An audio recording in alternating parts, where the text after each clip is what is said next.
దర్శకత్వంలో పర్ఫెక్షన్ కి మారుపేరు ఎస్ఎస్ రాజమౌళి. ఈ దర్శక ధీరుడు చిన్న పెద్ద అని తేడా లేకుండా ప్రతి సినిమాని కాదు ప్రతి ఫ్రేమ్ ని పెయింటింగ్ లా చెక్కుతుంటారు. అందుకే జక్కన్నగా కీర్తిగాంచారు. ఇప్పుడు ఈయనపై ఓ విమర్శ సోషల్ మీడియాలో వీర విహారం చేస్తుంది.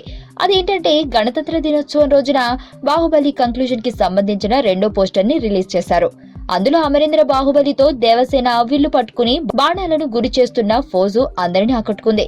ఈ స్టిల్లో దారుణమైన తప్పు చేసి రాజమౌళి విమర్శకులకు మంచి పాయింట్ అందించారు.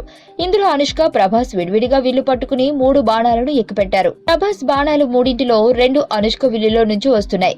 అలా బాణాలను వేయడానికి ప్రయత్నిస్తే ఇబ్బందులొస్తాయి. అటువంటప్పుడు ఆ స్టిల్ ఎందుకు పెట్టారు అంటూ కొంతమంది అనుమానం వ్యక్తం చేస్తున్నారు. మరికొంతమంది మాత్రం ఇది ముమ్మాటికి పోస్టర్ మేకింగ్ లో జరిగిన పెద్ద మిస్టేక్ గా చెబుతున్నారు. అది కూడా చూసుకోకుండా జక్కన్న రిలీజ్ చేశారంటూ విమర్శిస్తున్నారు. దీనిపై ప్రస్తుతం సోషల్ మీడియాలో పెద్ద రచ్చ జరుగుతుంది. మరి రాజమౌళి దీనిపై ఏ విధంగా స్పందిస్తారో చూడాలి.